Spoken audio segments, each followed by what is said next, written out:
ሰላም እንዴት ናችሁ? በአሁኑ ደግሞ አዲስ ፓርቲ ይዤላችሁ መጥቻለሁ። ስላለው ፓንዴሚክ ኮቪድ-19 ቫይረስ ያሉትን አዲስ እውቀቶች እስካሁን እያቀረብኩላችሁ ነበር። ያው ከተረዳሁት ካነበብኩት እና ለእናንተ በቀላል ቋንቋ ለማድረስ ሞክሬያለሁ እስካሁን። አሁን ዛሬ ደግሞ በጣም አንገብጋቢ ርዕስ ነው የማቀርብላችሁ። ብዙ ሰዎች ጥያቄ እንዳለባቸው ስለማቅ እና እናንተን የሚጠቅማል ያዘጋጃል ብዬ ስለማምን በቀላሉ ባጭሩ ዛሬ ወደ እናንተ ላቀርብ መጥቻለሁ። ይህም ቶፒክ ምንድነው? ይሄ ቫይረስ እግዚአብሔር ያድርገውና ቢይዘን ምንድነው ማድረግ ያለብን? ምንድነው የሚሰማን? እና ደግሞ ሲባባስብን እንዴት ነው የምናውቀው? ወደ ሜዲካል አቴንሽን ወይም ወደ ሆስፒታል መደወል ያለ ሲኖርብን እንዴት ነው የምናውቀው?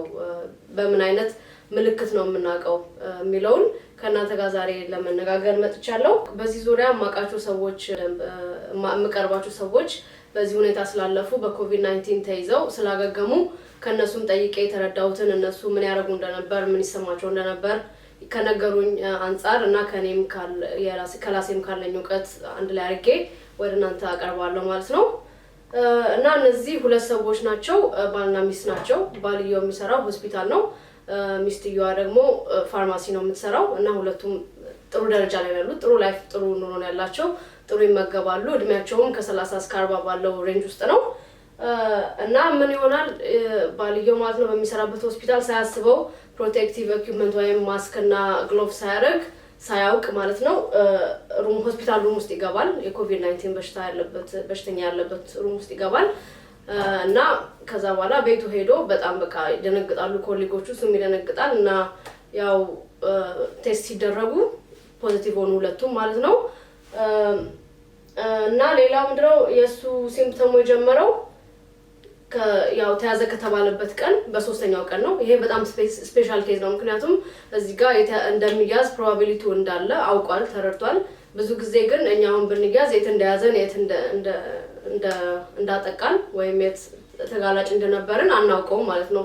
ይሄ ስፔሲፊክ ስቶሪ ነው ማለትም ሆስፒታል ስለሚሰራ የተጋለጠበትን ቦታ በትክክል ስለሚያውቅ ስለነበር በደንብ ተከታትሎታል። ሲምፕተሙን መቼ እንደጀመረው መቼ እንደቀነሰ ሲምፕተሙ የተለያዩ ነገሮችን እሱም ሚስቱም በደንብ አስተውለው ስላዩት ለእኔ ደግሞ ስለነገሩኝ ወደ እናንተ አሁን አስተላልፋለሁ ማለት ነው። እና ከሶስት ቀኑ በኋላ ከተያዘበት ቀን በኋላ በጣም ፊቨሩ ጨመረ ማለት ትኩሳት በጣም ጨመረ። 38.9 ዲግሪ ሴልሺየስ ሆነ ማለት ነው። ከዛ ትንሽ ሳልም ጀመረው። በአራተኛው ቀን ደህና ነበር። እናም በተያዘ በሶስተኛው ቀን ሲምፕተሙ ጀመረው ማለት ነው። እሱም ትኩሳት ነበር መጀመሪያ ያዘው 38.9 ዲግሪ ሴልሺየስ ገብቶ ነበር ትኩሳቱ። እዚህ ጋር መናገር የምፈልገው ነገር የትኩሳት አለካክ የተለያየ አይነት ዘዴ አለ እና የተለያየ አይነት አኩሬሲ ወይም ትክክለኛነት አለው ማለት ነው። ሁሉም በብብታችን የምንለካው በጣም ብዙም ትክክለኛ አይደለም። የተወሰነ ዲግሪ መጨመር አለብን። ትክክለኛ የሚሆነው ብዙ ጊዜ በምላስ ስር ማድረግ ነው። ጥሩ ሜዠርመንት የሚሰጠው ትክክለኛውን የሰውነታችንን ሙቀት ማለት ነው። እና በቴርሞሜትር ሙቀታችንን ስንለካ በብብት ሳይሆን ከምላሳችን ስር ትንሽ ብናቆየው ያ ሞር አኩሬት ይሆናል ማለት ነው። እና እንደዛ እንድታደርጉ አድቫይዝ አደርጋለሁ። ኤኒዌይ ከ4 ቀን በኋላ የምነግራችሁ ሰው የተያዘ ሰው ተሽሎት ነው እየተሻለው ነበረ። ትንሽ አለ ጋባ አለለት ስሜቱ። ምንም አይነት የጉሮሮ በሽታ አልነበረውም። እዚህ ጋም ቸስት ፔን ወይም ደረቱን አያመውም ነበረ። ግን 2 ቀን ከአራተኛው ቀን በኋላ ለ2 ቀናት ያክል እንደገና ትኩሳት እና ብርድ ማለት የሚታይ ስሜት ነበረበት። ሌላው ደግሞ የነበረበት ስሜት ምንድነው? ማስል ፔን ወይም የቁርጥማት አይነት እንደ ስትራፖ የሚመስል ስሜት ከጉልበቱ በታች ያመው ነበር። ከዛ ደግሞ የነበረው በጣም የሚገርመው ሲምፕተም ብዙ ጊዜ ሰምቼው ማይቾም ማላቀው ምንድነው ጨጓራውን አመመው። በጣም እንደ ቃር አይነት ስሜት፣ በጣም ኃይለኛ ቃር፣ በእንግሊዘኛው ሃርት በርን ይባላል። በጣም ኃይለኛ ቃር ሲሆን ማለት ነው።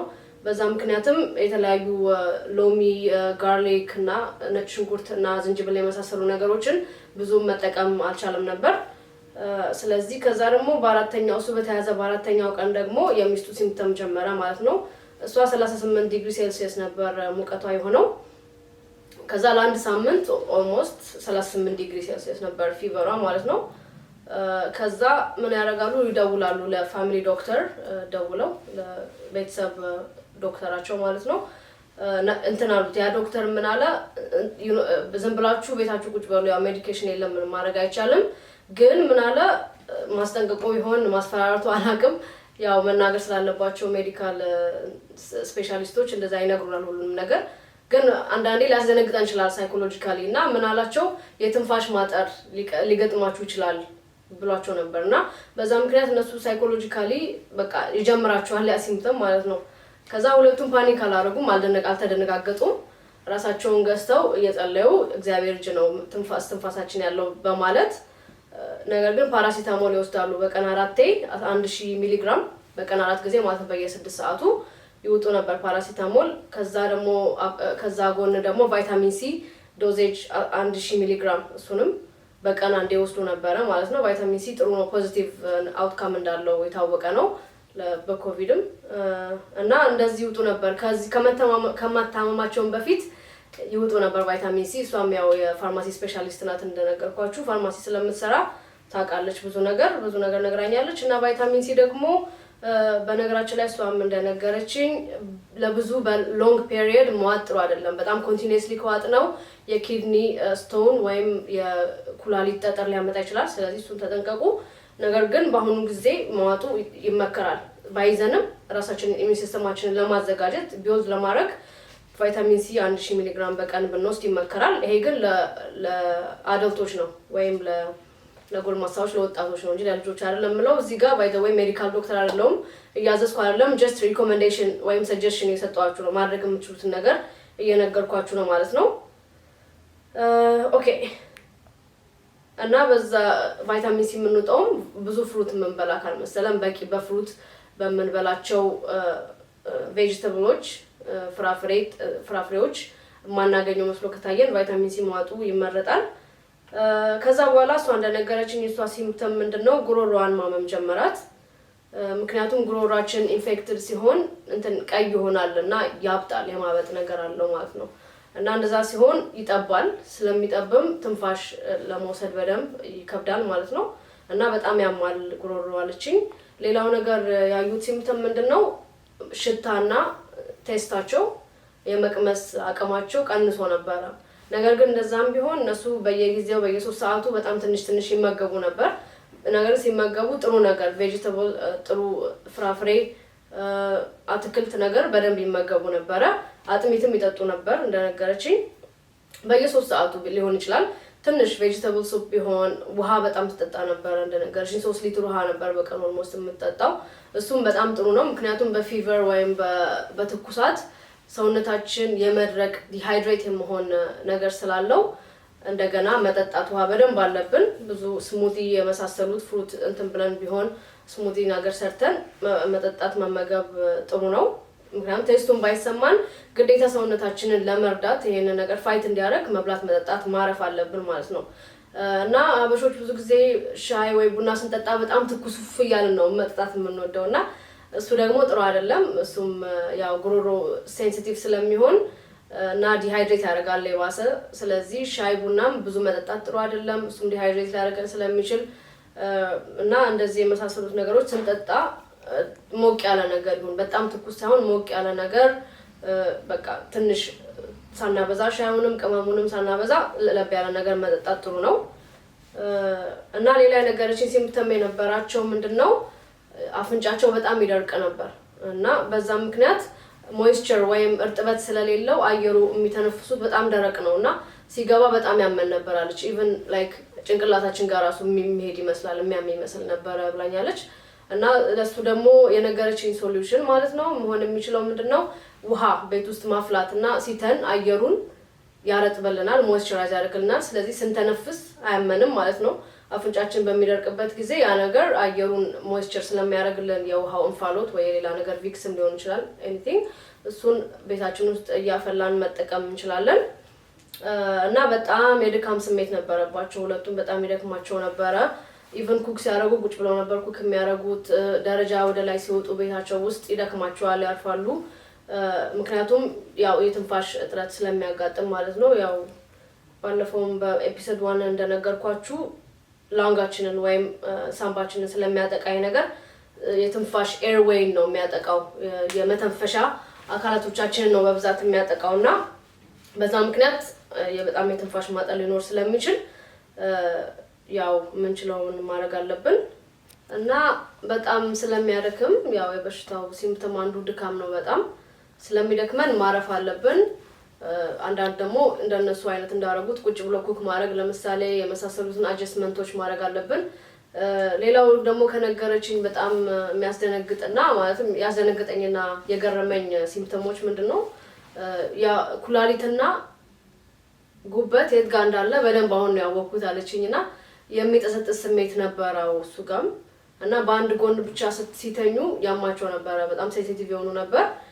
በዛ ምክንያት በሆዳቸው ነበር በብዛት የሚመቻቸው ለመተንፈስም ለጉሮሮም የሚሻለው በሆድ መተኛት ነው ብላኛለች ማለት ነው ለሷ። እና ያው እንግዲህ ለሁሉም ሰው የተለያየ ሊሆን ይችላል። ግን እነሱ ከነገሩኝ ያው እነሱ ያለፉበትን ሁለት ሰው ናቸው ሁለቱም ኤክስፒሪየንስ ያደረጉትን ነው የነገሩኝ ማለት ነው። እና አንድ ደግሞ የገረመኝ ነገር እሱ ቶሎ ነበር የተሻለው። አሁን ለምሳሌ ፊቨሩ እሱ 2-3 ቀን ነው የፈጀበት፣ እሷ 1 ሳምንት ነው የፈጀባት። ስለዚህ በሴትና በወንድ መሃል ዲፈረንሺየት ሊያደርግ ይችላል፣ ልዩነት ሊኖረው ይችላል። ሲምፕተሙ ሴቨሪቲውም እንደዛው ማለት ነው፣ ከባድነቱም እንደዛው። አሁን እነሱ በጣም ደህና ናቸው እግዚአብሔር ይመስገን፣ ሪከቨር አድርገዋል። በደንብ እንትን እያሉ ነው እየበረቱ ነው። እና በቃ እነዚህ ነው በጣም መንገር የፈለኩትኝ ዋና ዋና ነጥቦች። በመጨረሻ ደግሞ ልነግራችሁ የነበረው ምንድነው ዋርኒንግ ሳይኖቹ ምንድናቸው፣ ሆስፒታላይዝ ለመሆን ሆስፒታል ለመደወል ወይም ኤመርጀንሲ ለመሄድ ያሉት ሲምፕተሞች ሲባባስ እንዴት ነው የሚያደርገን የሚለውን ከእናንተ ጋር አሁን ደግሞ ባጭሩ ነግራችኋለሁ ማለት ነው። የመጀመሪያው ሾርትነስ ኦፍ ብሬት ይባላል። ትንፋሽ ሲያጥረን በጣም ሲያጥረን መተንፈስ ሲያቅተን ሲጫንን በጣም ቼስታችንን ወይም እዚህ ጋር ሲጫንን እንትን ነው በጣም መጥፎ ነው ማለት ነው። ሌላው ደግሞ ሲምፕተም ከአንድ ዶክተር ኢንተርቪው ነው የሰማሁት፣ ሊንኩን ታች አደርግላችኋለሁ። ምን አለች ኮንፊውዝድ ስንሆን ወይም ሌታርጂክ ስንሆን በጣም ግራስ ሲገባን የሆነ ብሬናችን እና ወይም ፍዝዝ ስንል ያ ከባድ ሲምፕተም ነው። ሌላው ደግሞ ከኦክሲጅን ማጠር ጋር የተያዘ ነው። ብሉ ሊፕ ወይም ሰማያዊ ከንፈር እና ጣቶቻችን ሰማያዊ ሲሆኑ ያም በጣም ዴንጀረስ ሳይን ስለሆነ መደወል አለብን ሆስፒታል እና ኢመርጀንሲ እና ደውለን መናገር ያለብን ሲምፕተሞች ነገሮች በደንብ ተዘጋጅተው ራሳቸውን ፕሮቴክት አድርገው እንዲመጡ ማለት ነው። ሌላ ልነግራችሁ የምፈልገው ነገር ብዙ ሰው የሚጠይቀኝ ነገር ምንድነው ሪላፕስ አለ ወይ? ሪላፕስ ወይም ሲምፕተሙ ከተወም በኋላ ከተሻለም በኋላ እንደገና ሊያገረሽ ወይም ሊመለስ ይችላል ወይ የሚለው ነው። ይሄ ደግሞ ባጭሩ ለመመለስ ኢሚዩን ሲስተማችን አንድ ቫይረስ ፌስ ሲያደርግ ወይም ጉንፋን ለምሳሌ ፌስ ካደረግን በኋላ በሚቀጥለው ሴም ጉንፋን አይዘንም። ምክንያቱም ኢሚዩን ሲስተማችን የመከላከል አቅማችን ሜሞሪ አለው። ሜሞሪ ስላለውም በሚቀጥለው ያ ቫይረስ ሴም ቫይረስ ሲያጠቃን ቶሎ ይዋጋዋል ማለት ነው። ሳያመን በኃይል ሳያመን ቶሎ ተዋግቶ ኤሊሚኔት ያደርገዋል ማለት ነው። እና ግን ለዚህ ለኮሮና ቫይረስ አልታወቀም ለምን ያህል ነው ይሄ ፕሮቴክሽን ያለው ከመመን በኋላ ለ1 አመት ነው ወይስ ላይፍ ታይም ነው እስካለን ድረስ በህይወት ነው የሚለው ነገር ገና ስላልታወቀ የዚህ የኢሚዩን የመሆኑ ነገር ከተያዘን በኋላ እርግጠኛ አይደለም ማለት ነው። እስካሁን ያው አጭር ጊዜ ነው አዲስ ቫይረስም ስለሆነ ገና ብዙ ቢሄቪየሩ ያልታወቀ ነገር ስለሆነ ነው። ለምሳሌ ፍሉ ቫይረስ ኤቭሪ ይር ይለያያል፣ የተለያየ ነው የሚመጣው፣ ትንሽ ስላይትሊ ቼንጅ ያደርጋል። በዛ ምክንያት በየአመቱ ዌስተርን ሀገሮች ቫክሲን አዳዲስ ቫክሲን እየሰሩ ያረጀውን ፖፑሌሽን ወይም ሪስክ ግሩፕ የሆነውን የተለያየ በሽታ ያለበትን ቫክሲን ግሩፕ ቫክሲን ያደርጋሉ ጠርተው ማለት ነው ኮል አድርገው እንደዛ ያደርጋሉ። በየአመቱ ግን ይቀያይሩታል ቫክሲኑን፣ ምክንያቱም ፍሉ ወይም የጉንፋኑ አይነት ይለያያል፣ የተለያየ ነው የሚሆነው። የኮሮናም እንደዛ ሊሆን ይችላል አልታወቀም። ስለዚህ እንደዛ ከሆነ ደግሞ ቫክሲን ኤቭሪ ይር ሊያስፈልግ ነው ለኢሚዩኒቲ ማለት ነው። ስለዚህ ያው እነዚህ ነገሮች ገና ጥያቄ ውስጥ ናቸው። ነገር ግን እስካሁን ከታወቀው እንዳልኳችሁ አንዴ ከተያዝን በኋላ ድጋሚ የመያዙ ቻንስ በጣም ሎው ነው። እና ሌላው ደግሞ ሪከቨር ካደረግን በኋላ ስንት ቀናት መቆየት አለብን ወይም እንዴት ነው እንደገና ወደ ኖርማል ላይፍ መሄድ እንደምንችል የምናውቀው የሚለውን ደግሞ ባጭሩ ነግራችኋለሁ። ከ2 እስከ 14 ቀኖች ነው ያው ኦን አቨሬጅ የኮሮና ሲምፕተሞች የሚታዩት ወይም በጣም በሽታው የሚያገረሸው ማለት ነው። ወደ ሌላ መተላለፍ አቅሙ የዛን ያህል ነው። ስለዚህ ነው 14 ቀን ኳራንቲን የተባለው ማለት ነው። ለምሳሌ ኢትዮጵያ ከውጭ ሀገር ሰው ሲሄድ 14 ቀን ኳራንቲን ያደርጉታል። ምክንያቱም ያ ሰው ኮሮና ቫይረስ ውስጡ ካለ በእነዛ 14 ቀኖች ያ ቫይረስ ከውስጡ ኤሊሚኔት ሊደረግ ይችላል ተብሎ ስለሚታመን ማለት ነው። ሌላው ደግሞ ወደ ኖርማል ላይፍ መመለስ እንደምንችል የምናውቅበት ፖሲቢሊቲ ምንድነው? ፊቨር ለ72 ሰዓት ወይም ለ3 ቀን ሲተወን ፊቨሩ ካለምንም ሜዲኬሽን ትኩሳቱ ሲቀር ለ3 ቀን ከዛ በኋላ ወደ ኖርማል ላይፍ ወይም ወደ ስራችን መመለስ እንችላለን እንዳለው አይነት ሌላው ድካሙ ምኑ ካለ ግን መቆየት አለብን ቤት ኦፍ ኮርስ እና ሌላ አይነቶቹ ሲምፕተሞች ደግሞ ያው እንደ ሃርት በርን እንዳልኳችሁ የተለያዩ አይነት ሲምፕተሞች አሉ በየሰው ይለያያል እነዛ የሚጠጥዙ የማስል ፔኖች ከሌሉብን ለ7 ቀን ያክል ከነዛ ሲምፕተሞች ነፃ ከሆነን እና 2 ኔጌቲቭ ቴስት 7 ቀን ነፃ ከሆነን ወይም 2 ኔጌቲቭ ቴስት መደረግ ፖሲቢሊቲ ካለ እንደዛ ከሆነ ወደ ኖርማል ላይፍ ወይም ወደ ስራችን ወደ ትምህርታችን መመለስ እንችላለን ማለት ነው ለዛሬ ያቀረብኩላችሁ ቪዲዮ ይሄ ነው እንግዲህ እንደተማራችሁበት ተስፋ አደርጋለሁ ስለሰማችሁኝ አመሰግናለሁ